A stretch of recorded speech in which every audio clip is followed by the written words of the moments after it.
يا سلام. وكان في شاب يمني كنت اخذ واعطي معه. انت اعتبرت. ذكرتني يوم يعني حبيت اللهجه وحبيت كرمه، اسلوبه، احترامه، تقديره، فبلشت انغرم فيه وانعجبت بالفن اليمني. مش انعجبت فيه، ادمنت فيه.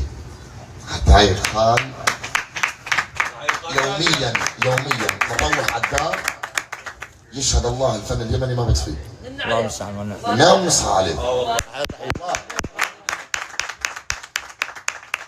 انا جلست جلستين هون وبامريكا بعد 16 لما اروح ب 16 شهر ان شاء الله باذن الله انا راح اكون موجود باليمن. هذا كان السؤال الثاني. هذا كان السؤال